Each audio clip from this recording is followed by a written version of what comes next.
Hello student and welcome to Deepak law classes. हमारी knowledge series का आज है पार्ट 3 का सी। ये होगा पनिशमेंट वाले टाइटल का लास्ट पार्ट। और आज हम आईपीसी के सेक्शन डिस्कस करेंगे 57, 65, 66, 67, 68, 69 एंड 70। चलिए स्टार्ट करते हैं। आप लोग अपनी आईपीसी का बेरेट खोलिए और 57 निकालिए। 57 बात करता है fractions of terms of punishment. Fractions of terms of punishment लिखा हुआ है, इन calculating fractions of terms of punishment imprisonment for life shall be reckoned as equivalent to imprisonment for 20 years। ये जो सेक्शन 57 है यही कंफ्यूज करता है कई बच्चों को और उन्हें ये सोचने पे मजबूर सा कर देता है कि LI का मतलब 20 साल। अच्छा, फिर एक नई धारणा और निकाल ली। LI का मतलब होता है मैक्सिमम 20 ईयर्स और मिनिमम 14 ईयर्स। हम अपने प्रीवियस लेक्चर्स के अंदर इस बात को तो क्लियर कर चुके हैं कि 14 ईयर्स नहीं है। आज हम ये भी बता देते हैं कि 14 साल 20 साल ऐसा कुछ नहीं है। एक केस है, उस केस का नाम लिखिए, Munna versus union of India, criminal law journal, supreme court, 2005। इसमें सुप्रीम कोर्ट ने कहा कि imprisonment for life means rigorous imprisonment for life and it is not equivalent to imprisonment for 14 years और 20 ईयर्स। अच्छा, हम ऐसे लोगों के सामने जब हम कहते हैं कि अरे तुम गलत समझते हो, LI का मतलब बाकी का बचा हुआ संपूर्ण जीवन होता है, नहीं 20 साल 14 साल होता है, कहाँ है, तब ऐसे लोगों को हम ये रूलिंग बताएंगे। इसमें सुप्रीम कोर्ट ने बिल्कुल क्लियर कह दिया कि LI का मतलब 14 साल या 20 साल नहीं होता। ठीक है सर, नहीं होता। तो ये 57 क्या कह रहा है? 57 तो 20 साल की बात कर रहा है कि LI को 20 साल मानेंगे। अरे नहीं भाई, 57 को देखिए हिंदी में क्या बोलते हैं, दंड अवधियों की भिन्नों की गणना, भिन्नों यानी कि फ्रैक्शंस करने में आजीवन कारावास को 20 वर्ष के कारावास के तुल्य गिना जाएगा। 20 वर्ष के तुल्य गिना जाएगा किसको? आजीवन कारावास, लाइफ इम्प्रिजनमेंट को। और किसी इम्प्रिजनमेंट की बात थोड़ी ना हो रही है, इसलिए नहीं हो रही क्योंकि और इम्प्रिजनमेंट के बारे में तो पता है, इम्प्रिजनमेंट फॉर 3 ईयर्स 4 ईयर्स। लेकिन किसी को जब LI दे दिया जाता है तब उसकी गणना। तो अब सवाल ये आता है कि जब LI दे दिया गया है तो सर उसकी गणना क्यों की जा रही है? अरे भाई, गणना क्यों की जा रही है? की जाएगी। अरे तो यही पूछ रहे हैं सर, क्यों की जाएगी? तब इसके लिए आपको चलना होगा सेक्शन 511। मैंने प्रीवियस लेक्चर में, वीडियो लेक्चर में आपको बताया था कि 511 बहुत इंटरेस्टिंग है और उस पर मैं अपना एक अलग ही वीडियो बनाऊंगा 511 पे। पूरा 511 को एकदम उसका ऑपरेशन कर देंगे अपन। फिलहाल 511 को समझने की कोशिश करते हैं। क्या कहता है 511? निकालिए। अच्छा, इसको देख लीजिए एक बार। This section explains the meaning of imprisonment for life. तो सेक्शन 57 जो है वो एक तरह से इम्प्रिजनमेंट फॉर लाइफ का मीनिंग बताता है। For calculating the fraction of the sentence of life imprisonment. 511 क्या कहता है? आईपीसी 1860 में टोटल कितने चैप्टर्स हैं? 23। टोटल कितने सेक्शन हैं? 511। तो 511 इकलौता ऐसा सेक्शन है जो चैप्टर 23 का अकेला वारिस है, मतलब कि अकेला एक सेक्शन है। और ये कहता है, और इसका टाइटल क्या है इसका चैप्टर का? अपराधों को करने के प्रयत्नों के विषय में। Attempt to commit offences, attempt to commit offences. अब अटेम्प्ट वर्ड आ गया यहाँ, तो अब यहाँ हमें ये भी देखना है अटेम्प्ट का क्या मतलब होगा फिर सर। बिल्कुल, ये बात भी बिल्कुल सही है। तो देखिए, इस सेक्शन को पढ़ने से पहले मैं आपको एक चीज़ क्लियर करूं। जो क्राइम होता है उसकी 4 स्टेजेस होती हैं। इंटेंशन, मन, इंटेंशन, उसके बाद नेक्स्ट स्टेप आता है प्रिपरेशन, प्रिपरेशन यानी कि तैयारी, अब इसकी तैयारी हो गई है। और उसके बाद आता है अटेम्प्ट, अटेम्प्ट, और अटेम्प्ट के बाद आता है actual commission of offence, actual commission, ये लीजिए एक्चुअल कमीशन। अब इंटेंशन, सबसे पहला जो क्राइम के अंदर सबसे पहला काम होता है वो होता है इंटेंशन। मैं इस पर्सन को मारना चाहता हूँ, ये मेरा इंटेंशन। अब मेरा इंटेंशन क्या आप लोगों को पता है? नहीं पता। किसी भी एक व्यक्ति का इंटेंशन क्या चल रहा है उसके दिमाग में दूसरे व्यक्ति को नहीं पता। और मेरे विचार से भगवान का दिया हुआ ये सबसे प्यारा तोहफा है, जो किसी भी व्यक्ति को ये नहीं पता कि सामने वाले व्यक्ति के मन में क्या चल रहा है, ना सुनाई देता है ना पता चलता है। और अगर ये पता चल जाए कि मेरे दिमाग में क्या चल रहा है, मैं आपसे बात कर रहा हूँ और मेरे दिमाग में क्या चल रहा है, मेरे मन में क्या चल रहा है, मेरा इंटेंशन क्या है, बहुत बुरी हालत हो सकती है। चलिए खैर वापस आते हैं इंटेंशन। तो सबसे पहला पॉइंट है इंटेंशन। दूसरा, अब अपने इंटेंशन हो गया कि मुझे ए को मारना है, जहर दे के मारना है। तो अब मेरा काम क्या होगा? मार्केट में जा कर के जहर खरीद के लेके आना। ठीक है, वो लेके आ गया। ये क्या है? ये है प्रिपरेशन। अब इसके बाद हम क्या कर रहे हैं? अब हमने अटेम्प्ट किया, या फिर मैं इसको शूट करके मारूंगा तो मैं बंदूक ले आया, मैं गोलियां ले आया, रिवॉल्वर लेके आ गया या पिस्टल ले आया, और जैसे ही मैंने शूट किया उसको कंधे को लग करके चली गई, या फिर वो मरा नहीं। तो ये हो गया अटेम्प्ट। और यदि वो मर जाता है तो ये हो गया एक्चुअल कमीशन। सर आप ये 4 स्टेजेस क्यों बता रहे हैं?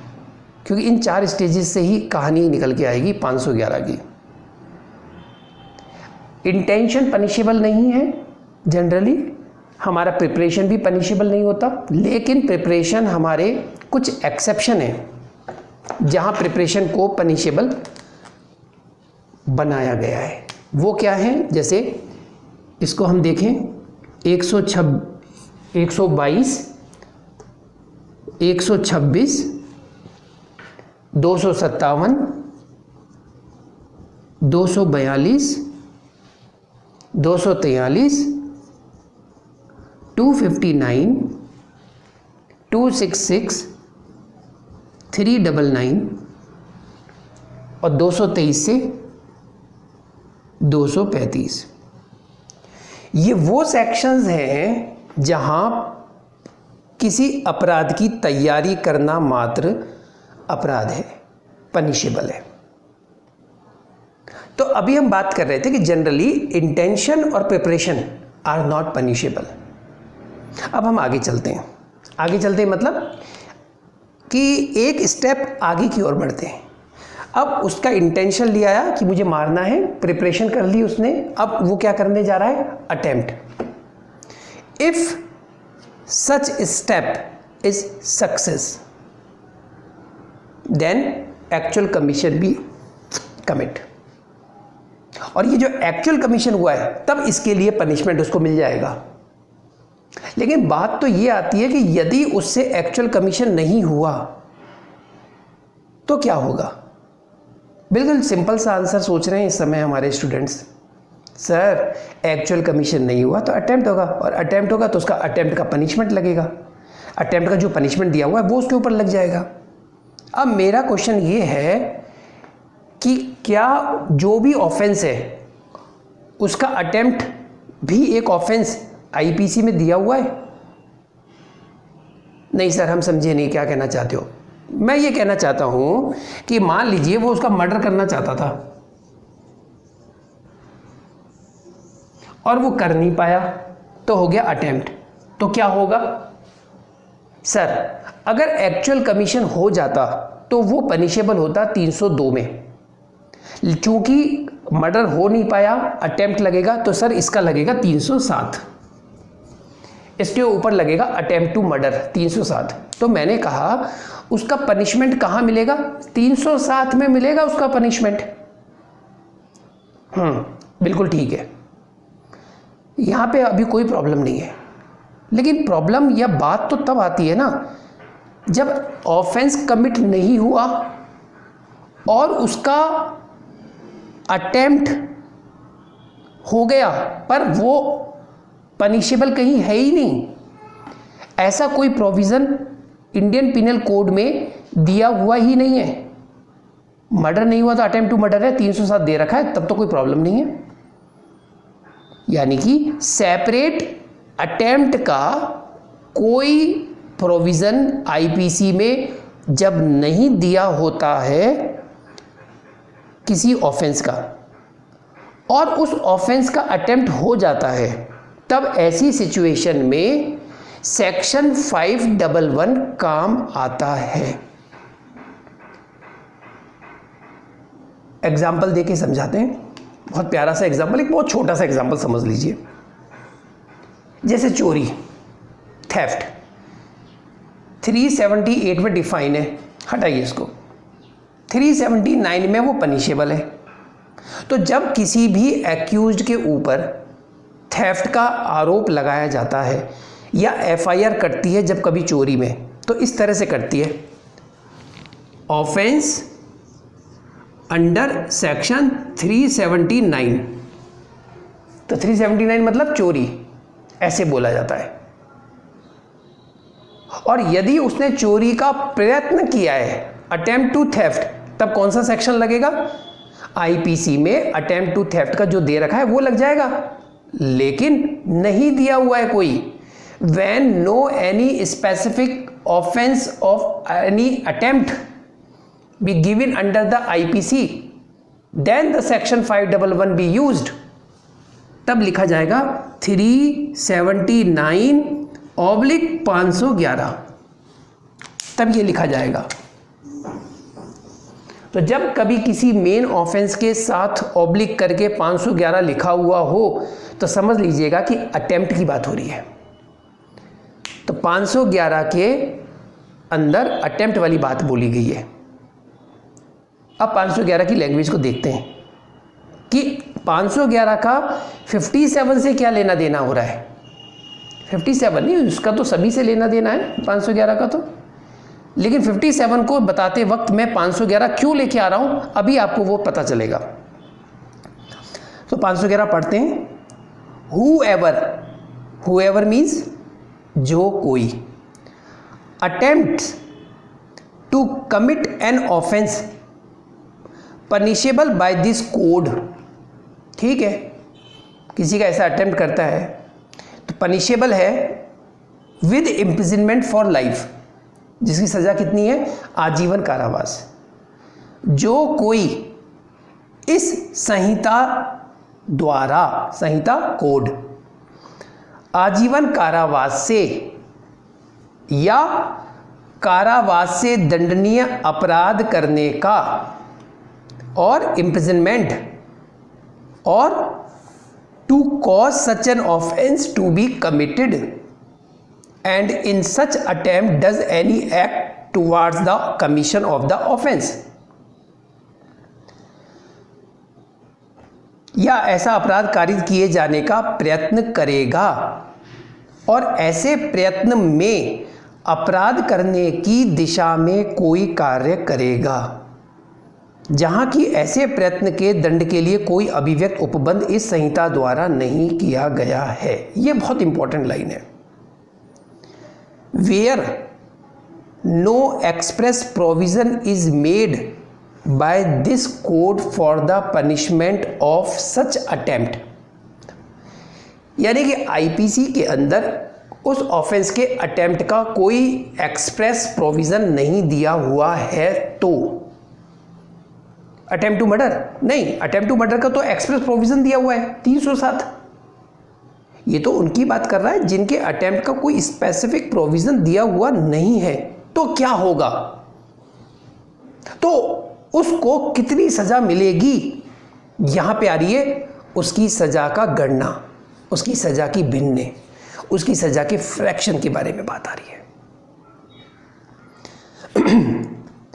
लिखा है be punished with imprisonment of any description provided for the offence for a term which may extend to, यानी कि उसमें जो पनिशमेंट दिया हुआ है 1/2 of the imprisonment for life. ये है 57, इसलिए हमने 57 को पढ़ना पड़ रहा है।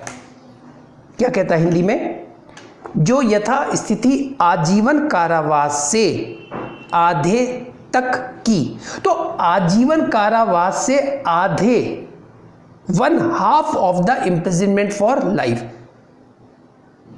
अब एक सेकेंड, मान लीजिए 10 साल का पनिशमेंट है, 10 ईयर्स इम्प्रिजनमेंट, तो इसका आधा कितना होगा 5 साल। मान लीजिए 3 साल है तो 1.5 साल। लेकिन जब बात आती है कि उसका पनिशमेंट है एलआई, तो एलआई है अटेम्प्ट कंप्लीट हो गया, एक्चुअल कमीशन हो गया, तो उसका पनिशमेंट आ गया एलआई। लेकिन अगर वही ऑफेंस का अटेम्प्ट हुआ है और आईपीसी में कहीं भी कोई स्पेसिफिक प्रोविजन दिया हुआ नहीं है उस अटेम्प्ट का, तो एलआई का आधा कितना होगा, 511 कहता है उसके पनिशमेंट का आधा। तो एलआई का आधा, तो एलआई का आधा, तो एलआई का कोई निश्चित ईयर्स तो डिसाइड है नहीं। एलआई का मतलब तो होता है कि कन्विक्ट की बची हुई जिंदगी। अब उसकी जिंदगी कितने टाइम की हमें थोड़ा ना पता है। तब ऐसे केस में 57 काम में लिया जाता है। तब 57 कहता है कि ऐसे केसेस में जो गणना की जाएगी, जो फ्रैक्शन हम नोट करेंगे, तो एलआई को 20 साल का मानेंगे। एलआई को कितने साल का मानेंगे, 20 ईयर्स। एलआई हमेशा 20 ईयर्स की होती है, ये नहीं कि 20 साल बाद ऑटोमेटिकली एक्यूज का राइट बन गया, ओहो मेरे तो 20 साल हो गए, मैंने तो एलआई निबट कर ली पूरी, मुझे तो बाहर भेजो। अरे भैया रुक जा, बाहर भेजो। एलआई का मतलब होता है तेरी पूरी जिंदगी जो जीवन है ना वो अंदर अंदर काटेगा, अंदर ही काटूंगा पूरी जिंदगी। अरे भाई तेरा आचरण यदि अच्छा हुआ, सरकार को लगा कि तू भला आदमी बन चुका है, तो हो सकता है उससे पहले तुझे रिहा भी कर दे। लेकिन तेरा अधिकार कहीं नहीं है। ये तो कर्म ऐसे करते हो और फिर अधिकारों की बात करते हो। एलआई का अंदर तेरा अधिकार है कि 20 साल बाद तू बाहर आ जाएगा। नहीं, सेक्शन 57 में लिखा हुआ है। अरे 57 में जो लिखा हुआ है वो तो कुछ और है। तो जब किसी ऑफेंस का अटेम्प्ट आपने किया और उसका स्पेसिफिक एक्सप्रेसली कोई प्रोविजन आईपीसी में नहीं है और उसमें एलआई का पनिशमेंट है, तो एलआई का आधा, तब हम 57 को काम में लेंगे, तब एलआई को 20 साल का मानेंगे और उसको 10 साल की सजा होगी।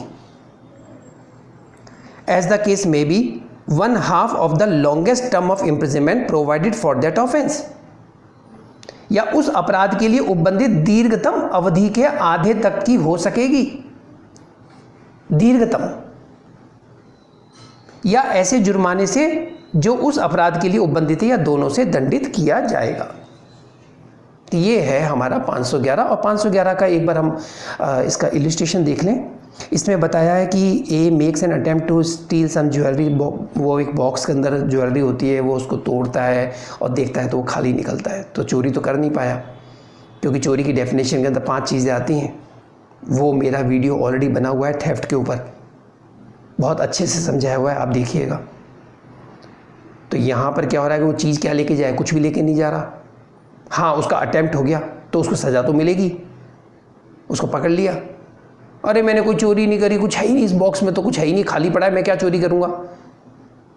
तो भाई तूने चोरी करने का प्रयास तो किया है ना। आईपीसी में ये तो कोई अपराध ही नहीं है, तो 511 नहीं पढ़ा क्या तूने? 511 के अंदर लिखा हुआ है, जिसका कोई प्रयत्न का कोई सेक्शन पर्टिकुलर नहीं है तो उसका जो मेन है उसकी आधी सजा मिल जाएगी उसको। तब उसने 511 के अंदर अटेम्प्ट कर लिया। अब चलिए यहाँ पे 511 को एक छोटा सा एक एग्जाम्पल और देख लेते हैं, उससे क्लियर कर लेते हैं इसको। और 511 इंपॉर्टेंट सेक्शन है, अच्छा है। जैसे मैंने एक ऑफेंस किया एक्स नाम का, और इसका जो पनिशमेंट है ना, इसका जो पनिशमेंट है वो है LI। तो अगर एक्स वाला ऑफेंस पूरा हो जाता तो LI मिलती, लेकिन अगर इसका हुआ है अटेम्प्ट हुआ है और IPC में कोई एक्सप्रेस प्रोविज़न गिवन नहीं है, तो 511 कहता है इसका आधा, हाफ। तो LI कितने वर्ष की होती है? इसके अंदर हमारा सेक्शन जो है ना 57 वो काम आएगा। वो कहता है LI को 20 साल के अनुसार नापा जाए, 20 साल। तो 20 साल का आधा कितना हुआ? 10 साल। ये है 57 का मतलब। अब आगे चलिए, यहाँ पे जाके हमारा ये फ्रैक्शन वाली जो बात है ना वो कंप्लीट होती है। अब हम आगे चलते हैं 60 पे, सेक्शन 60 क्या कह रहा है? 60 कहता है सेंटेंस में बी होली और पार्टली, रिगरियस और सिंपल। देखिए इम्प्रिजनमेंट दो तरह का होता है, हम बता चुके हैं, सिंपल और रिगरियस। LI हमेशा रिगरियस होता है। तो ये कह रहा है कि इन every case in which N offender is punishable with imprisonment which may be of either description, it shall be competent to the court which sentence such offender to direct in the sentence that such imprisonment shall be wholly rigorous, or that imprisonment shall be wholly simple, or that any part of such imprisonment shall be rigorous or the rest simple.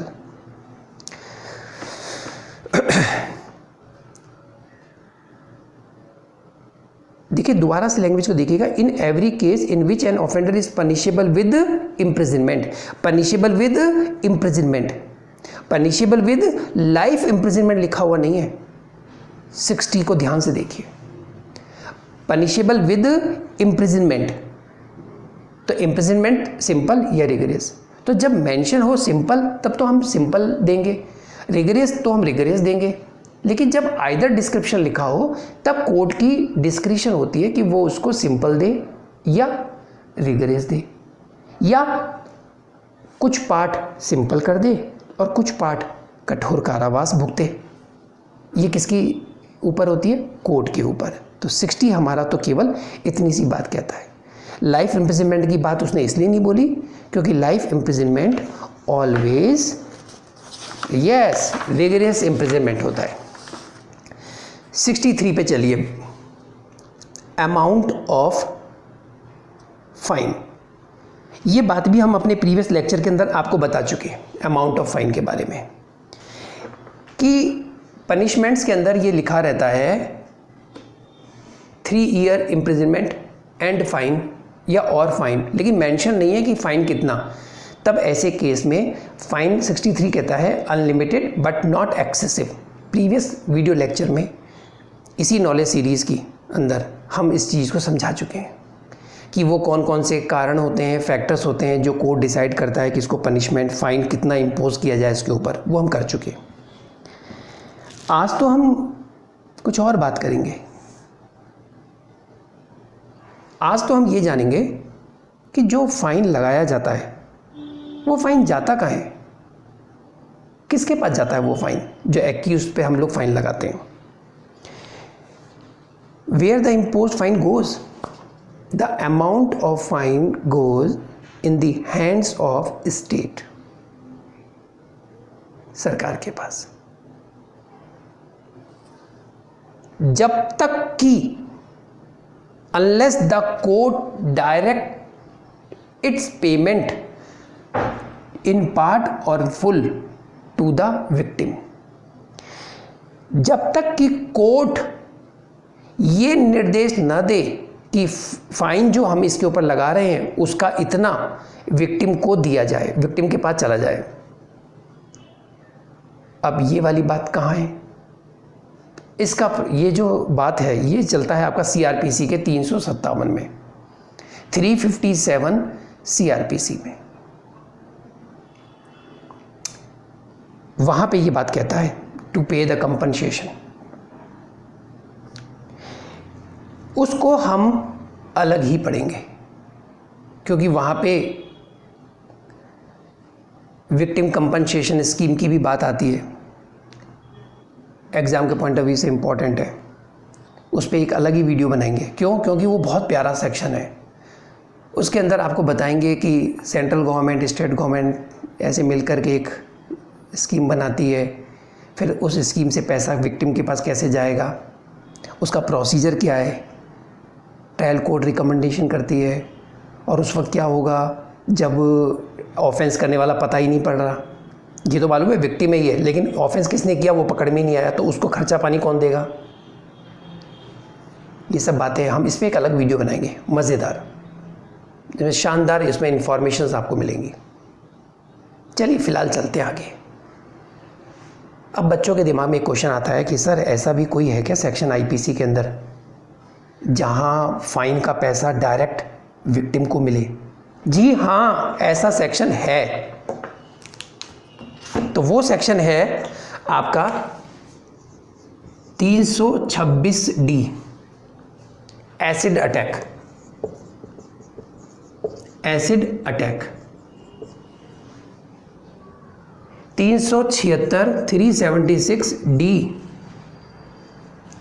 DA, DB, ये वो section है हमारे IPC के जहां ये लिखा हुआ है कि आप फाइन की रकम विक्टिम को देंगे। चलिए एक बार देख लेते हैं 326A, इस प्रोविज़न को पढ़ के देख लेते हैं ना। हाथ कंगन को आरसी किया, पढ़े लिखे को फारसी किया, तो निकालिए 326A। तो देखिए जब 326A कहता है voluntary causing grievous hurt by use of acid, इसमें प्रोविजो लिखा हुआ है कि provided that such fine shall be just and reasonable to meet the medical expenses of the treatment of the victim. Provided further that any fine imposed under this section shall be paid to the victim। बिल्कुल clear लिखा है, ऐसा जुर्माना पीड़ित के उपचार के चिकित्सीय व्यय को पूरा करने के लिए न्यायोचित और युक्तियुक्त होगा। चलिए इसी तरह का gang rape 376D, DA, DB, 376, 376DA, 376DB, उसमें भी इसी तरह की बात लिखी हुई है। जो फाइन है वो हम विक्टिम को दिया जाएगा। सर एक क्वेश्चन और बताइए, मैंने पूछा क्या? बोलो कि अनलिमिटेड जो ये फाइन इम्पोज किया जाता है ना, ये पावर किसके पास है? तो सीधी सी बात है, सेशन कोर्ट के पास, हाई कोर्ट, सुप्रीम कोर्ट, ये लोग डिसाइड करेंगे। लेकिन बहुत ही प्यारी एक केस है, बहुत अच्छा केस है, state of Himachal Pradesh, state of HP versus Rampal, state of HP versus Rampal, versus Rampal 2015, volume 11, supreme Court cases 584, ये केस है। इस केस में सुप्रीम कोर्ट ने कहा है कि कारावास के स्थान पर यदि फाइन दिया हुआ है और आप उस कारावास की जगह आप उसे फाइन दे रहे हैं, फाइन लगा रहे हैं उसके ऊपर, हैवी फाइन लगा दिया, तो सुप्रीम कोर्ट इस बात की निंदा करता है। सुप्रीम कोर्ट कहता है कि अगर इस तरह की चीज़ हो गई तो जिन लोगों के पास बहुत पैसा है वो तो पैसा दे करके छूट जाएंगे, मतलब पैसा फाइन कर देंगे, कोर्ट ने उसके ऊपर फाइन लगा दिया, वो तो पैसा दे देंगे, ये लो पैसा। और जिन लोगों के पास पैसा नहीं है वो हैवी फाइन दे नहीं पाएंगे और कारावास भुगतेंगे। इसलिए इस केस में Supreme Court has deprecated the practice of levy fine in lieu of a sentence of imprisonment. कारावास के स्थान पर फाइन इम्पोज कर देना की सुप्रीम कोर्ट निंदा करता है, क्योंकि यह ऐसा अगेंस्ट पब्लिक पॉलिसी होगा। चलिए 63 के बाद अब हम लोग चलते हैं 64 पर 64 भी इंटरेस्टिंग है, वो ध्यान से समझिएगा। Sentence of imprisonment for non payment of fine, यानी कि अगर आपने जुर्माने की राशि नहीं दी तो आपको कारावास भुगतना पड़ेगा। अब बात आती है, आप लोगों ने कई बार देखा होगा ना कि सुना होगा कि 2 साल का कारावास, 25,000 रुपये जुर्माना, और यहाँ तक कि जिन को कई बार डेथ पनिशमेंट दिया गया है, कैपिटल पनिशमेंट, और साथ में फ़ाइन भी लगाया गया है, 50,000 जुर्माना, 10,000 जुर्माना। तो क्या सोचते हैं ये लोग कि हमारी कैपिटल पनिशमेंट है, फांसी पे तो चढ़ना ही है, या 10 साल अंदर तो अब अंदर ही सड़ना है, तो 50,000 तो बचा लो, फाइन नहीं देंगे हम। और कुछ लोगों को अगर कानून की जानकारी है तो वो क्या सोचेंगे, अरे फाइन मत दो, फाइन नहीं देंगे तो क्या होगा, कुछ और समय हमें कारावास में भुगतना पड़ेगा, भुगत लेंगे। जहाँ पे 3 साल है वहाँ पे कुछ महीनों की सज़ा और भुगत लेंगे, कम से कम 25,000 रुपये तो बचेंगे। नहीं, फाइन तो लेके रहेंगे, फाइन से नहीं बच सकते। यही प्रोविज़न हम अब डिस्कस करने जा रहे हैं आगे। 64 कहता है, in every case of an offence punishable with imprisonment as well as fine in which the offender is sentenced to a fine whether with or without imprisonment, and in every case of an offence punishable with imprisonment or fine or with fine only in which the offender is sentenced to a fine। चलिए, ये section केवल एक सिद्धांत बताता है, एक principal बताता है कि यहाँ पे 3 सिचुएशंस हैं। पहली सिचुएशन है कि आपको इम्प्रिजनमेंट मिला है एज वेल एज साथ में जुर्माना भी है, और दूसरी सिचुएशन है या तो इम्प्रिजनमेंट है या फाइन आपसे लिया जाएगा, और तीसरी सिचुएशन है कि in where only fine of the offence is impose, जहां पे केवल जुर्माना ही है। 3 साल का कारावास या जुर्माना या दोनों। तो ऐसी सिचुएशन में 3 साल का कारावास, 3 साल तक का कारावास, तो उसे दे देंगे 2 साल का कारावास, या जुर्माना, या फिर हो सकता है कारावास ना देकर के उसको जुर्माना दे दिया, या दोनों, 2 साल का कारावास भी दे दिया, साथ में जोड़ दिया, फाइन भी दे दिया उसको ऊपर 500 रुपये पे करो। और तीसरी सिचुएशन होती है जहां पे केवल फाइन इंपोज करने वाला पनिशमेंट हो, वहां कारावास का ना हो। तब ऐसी सिचुएशन में तो ये सेक्शंस अप्लाई होंगे, यानी कि जो फाइन अगर आप नहीं देते हो तो उसे मेन इम्प्रिजनमेंट के अलावा कुछ कारावास और भुगतना पड़ेगा। 2 साल का कारा, सपोज एग्जांपल लेते हैं अपन चोरी का, उसमें 3 साल तक की सज़ा और या जुर्माना या दोनों। अब उसको 2 साल का कारावास मिल गया, 5,000 रुपये जुर्माना लग गया। अब अगर वो 5,000 रुपये जुर्माना नहीं देता है तो 2 साल का कारावास तो है ही, साथ में 5 फाइन नहीं देने की वजह से उसे कुछ और कारावास, कुछ और इम्प्रिजनमेंट का पीरियड और अंदर रहना पड़ेगा। तो वो 2 साल के मेन इम्प्रिजनमेंट के अतिरिक्त एडिशनल होगा। तो ये सिद्धांत बताता है केवल 64 अब सवाल तो हमारे दिमाग में ये आता है कि सर अगर उसने फाइन नहीं दिया तो वो कितना अंदर रहेगा। इसको समझने के लिए हमें ये आगे सेक्शन में मिलेगा। चलिए 65 पे चलते हैं। लिखा नहीं? 65 क्या कहता है? Limit to imprisonment for non payment of fine when imprisonment and fine awardable. The term for which the court directs the offender to be imprisoned in default of payment of fine. in default of payment of fine का मतलब है जुर्माना देने में व्यतिक्रम करने पर, यानी कि उसने जुर्माना नहीं दिया। shall not exceed 1/4 of the term of imprisonment which is the maximum fixed for the offense। तो उस ऑफेंस के लिए, जिस ऑफेंस में उसको सजा मिली है, उसका जो मैक्सिमम होगा उसका 1/4 से ज़्यादा नहीं होगा। बहुत ध्यान से सुनिएगा। shall not exceed 1/4 of the term if the offense be punishable with imprisonment as well as fine। 65 को देखिए, हिंदी में बोलता है यदि अपराध कारावास और जुर्माना दोनों से दंडनीय हो। तो दोनों जो शब्द है ना यहाँ पर, ये उसी को लेके बात कर रहा है, ये इम्प्रिजनमेंट एंड फाइन की भी, और इम्प्रिजनमेंट या फाइन, यानी कि imprisonment and fine, imprisonment OR और फाइन, इन दोनों सिचुएशन की बात कर रहा है। अब कोर्ट ने ये उसकी बात नहीं कर रहा, ध्यान दीजिएगा, 65 में उसकी बात नहीं हो रही है जिसमें केवल ऑफेंस का पनिशमेंट ओनली फाइन है।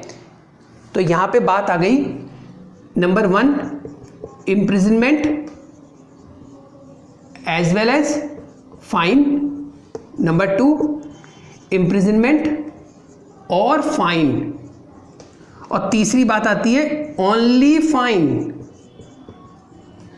तो ये जो दोनों सेक्शन है ना, इसमें जो फाइन की बात आ रही है, अगर ये वाले इस सिचुएशन में फाइन नहीं दे पाएगा तो 65 अप्लाई होगा सेक्शन, और केवल जब ओनली फाइन की बात होगी और फाइन नहीं दे पा रहा है तब यहां पे अप्लाई होगा 67। ये है मेन बात। अब हम पढ़ने जा रहे हैं 65 कितना देगा। तो यहां पे लिखा हुआ है कि अगर वो फाइन नहीं दे पा रहा है तो उसे इम्प्रिजनमेंट होगा, कितना? उस ऑफेंस के मैक्सिमम का 1/4, ऑफेंस के मैक्सिमम का 1/4। 1/4 कैसे कैलकुलेट करते हैं, ध्यान से देखिएगा। एग्जाम्पल ले रहे हैं हम लोग, और ले रहे हैं हम चोरी का 379 IPC का, और इसका पनिशमेंट क्या है पहले तो आप वो देख लें। 3 years एक्सटेंड टू यानी कि इम्प्रिजनमेंट एक्सटेंड टू 3 years, और फाइन और बोथ। ये तो है 379 में उसका पनिशमेंट जो बताया हुआ है। अब कोर्ट ने उसको कितना पनिशमेंट दिया, इस पर बात करते हैं। कोर्ट ने सपोज कोर्ट ने उसको पनिशमेंट दिया है 2 साल का कारावास और यानी कि एंड 5,000 रुपये जुर्माना, फाइन। और अब ऐसी सिचुएशन है वो 2 साल तो जेल के अंदर काट रहा है, लेकिन जुर्माना उसने जमा नहीं करा रहा। तो जुर्माना जब जमा नहीं करा रहा यानी कि इन default of payment of fine, तो उसको कितना इम्प्रिजनमेंट होगा? तब उसको इम्प्रिजनमेंट होगा मैक्सिमम का 1/4। मैक्सिमम कितना है? 3 साल। 3 साल का 1/4, तो 3 साल का क्या मतलब? वो 1 साल का मतलब 12 महीने, तो 3 साल का मतलब 36 महीने, 36 माह। हमको कितना निकालना है? 1/4। तो 36 1/4 इजिकल टू 4 9 जा 36, 9 महीना। तो 1/4 मैक्सिमम का 1/4 कितना आ गया? 9 महीना। तो इसका मतलब वो जेल में अंदर कारावास में कितना रहेगा? 2 साल तो ये और 9 महीने ये, तो कितना अंदर हो गया? 2 साल 9 महीना। अब यही मैंने कहा था कि इसी को ध्यान से देखो।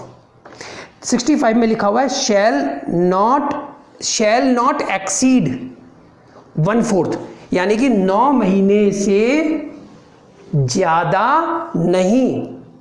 अब कोर्ट की डिस्क्रिशन है, वो उसको 9 महीने तक का पनिशमेंट दे सकती है, इम्प्रिजनमेंट, जो ओरिजिनल इम्प्रिजनमेंट के अतिरिक्त होगा। हो सकता है 3 महीने दे दे, 4 महीने दे दे, 5 महीने दे दे, 6 महीने, 7 महीने, 8 महीने, 9 महीने बस। तो मैक्सिमम का 1/4 दे सकती है, तो मैक्सिमम का 1/4 दे सकती है। इसको ऐसे नहीं बोलेंगे, इसको कैसे बोलेंगे? मैक्सिमम का 1/4 तक दे सकती है। ये इंटरव्यू में क्वेश्चन आया हुआ है, पूछा एक बार। बताइए 65 क्या कहता है?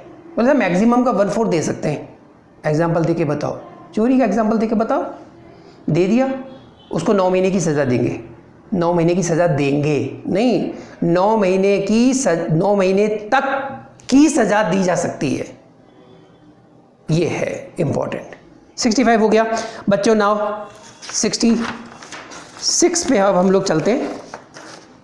जुर्माना न देने पर किस भांति का कारावास दिया जाएगा? Description of imprisonment for non payment of fine. यानी कि अब ये वाले फाइन, इस वाले की बात नहीं हो रही है, इसका इम्प्रिजनमेंट जो भी डिसाइड किया है, रिगरस है, सिंपल है, वो जो कोर्ट ने किया वो किया है। लेकिन अगर आपने फाइन नहीं दिया और उसके फाइन नहीं देने के कारण आप जो कारावास अंदर काट रहे हैं, वो कैसा होगा? तो 66 कहता है the imprisonment which the court impose in default of payment of fine may be any description which the offender may have sentence for the offence. वह कारावास जिसे न्यायालय जुर्माना देने में व्यतिक्रम होने के लिए अधिरोपित करे, ऐसा किसी भांति का हो सकेगा जिससे अपराधी को उस अपराध के लिए दंडाधीश किया जा सकता था। तो ये हमारा 66 यहाँ पे इतनी बात बोलता है। इसके बाद हम लोग चलते हैं 67 पे, और 67 एक बहुत प्यारी बात, 67 वही आ गया। 67 उन ऑफेंसेस के लिए है जिसमें पनिशमेंट केवल फाइन का होता है। अब केवल फाइन का पनिशमेंट होता है तो उसकी एक छोटी सी स्केल बता रखी है 67 में। 67 में जो स्केल बता रखी है वो है आपकी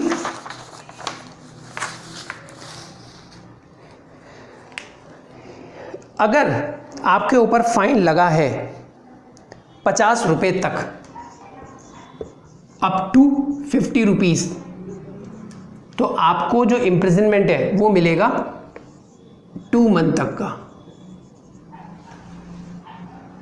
when the fine is up to 50 rupees and when the fine is up to 100,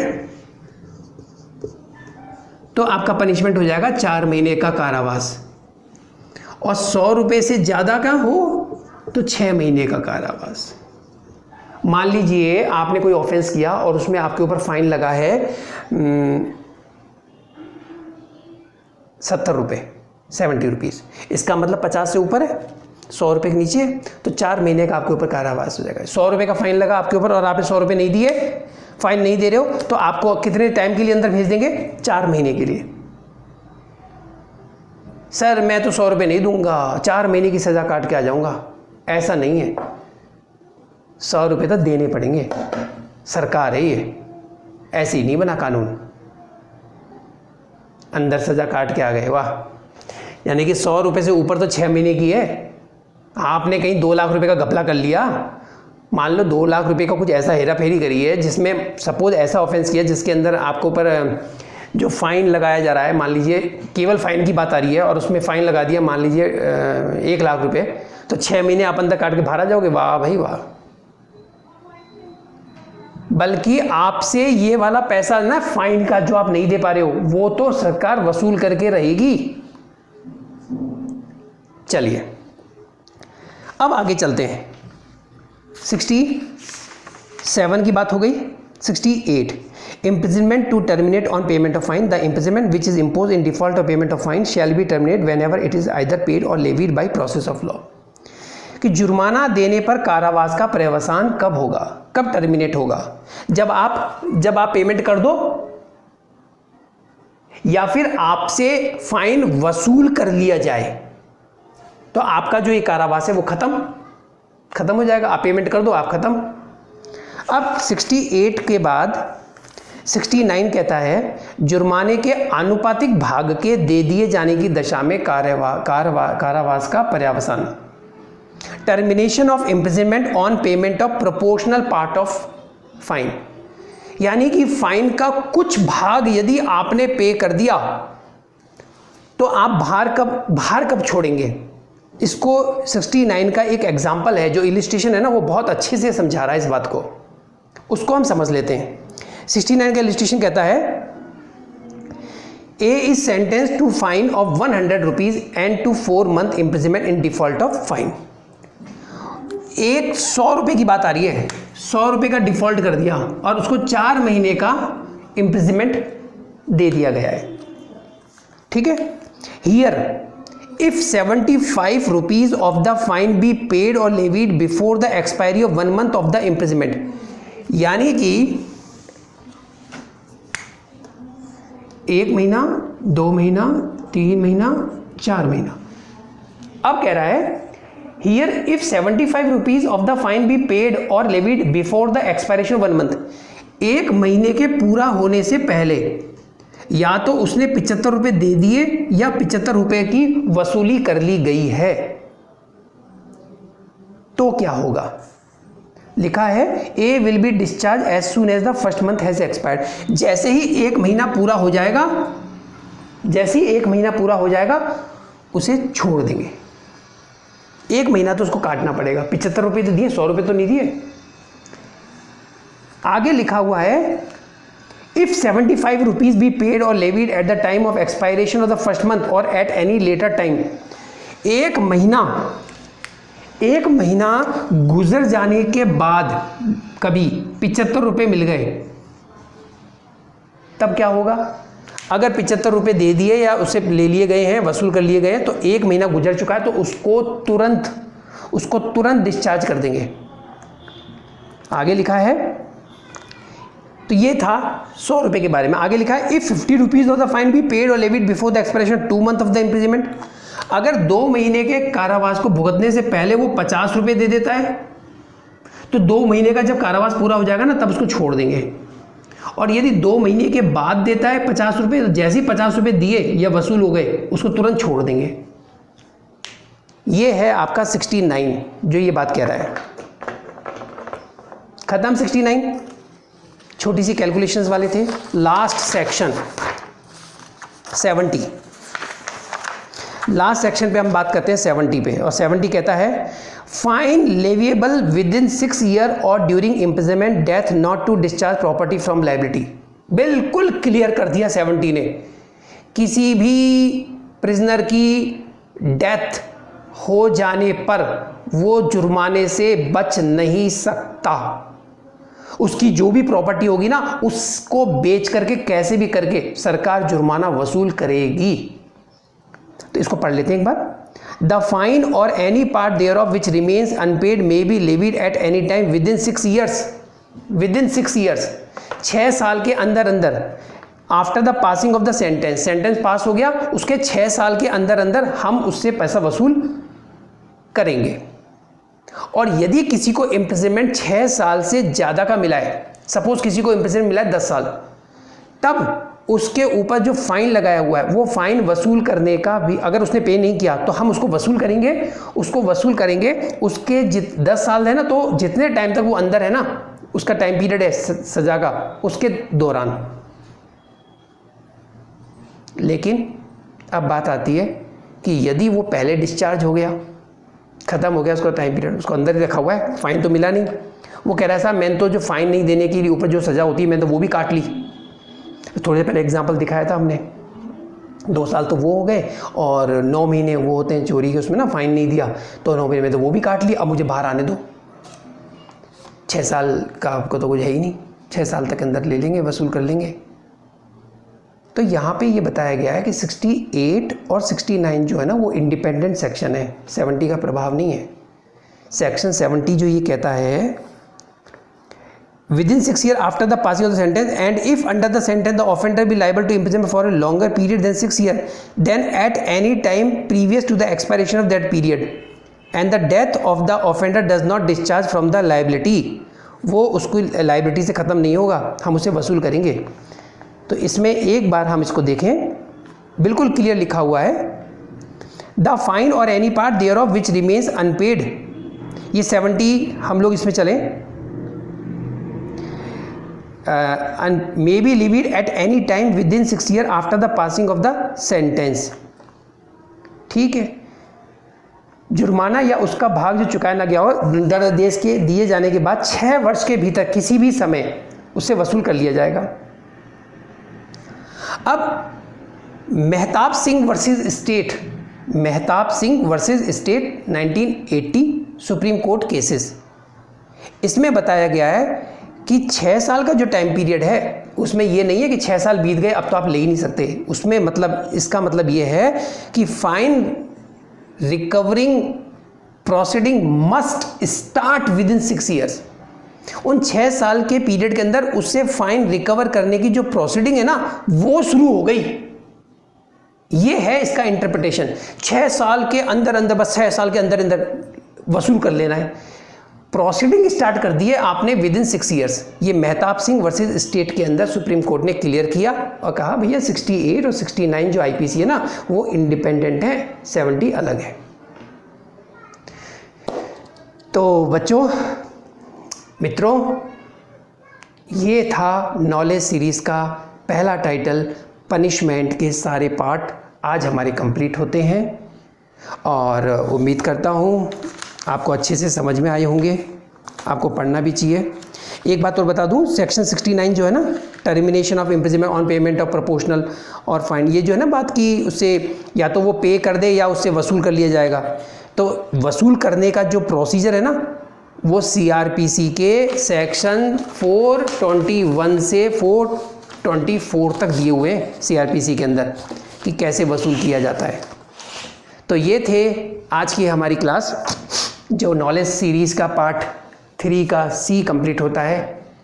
और अब हम नॉलेज सीरीज में फिर एक नया टॉपिक लेके आएंगे बहुत जल्द आपके पास। अपनी पढ़ाई को ब्रेक मत करिएगा। लॉकडाउन हुआ है, पढ़ाई का लॉकडाउन नहीं हुआ। कंटिन्यूटी अपनी बनाए रखें। Thank you very much.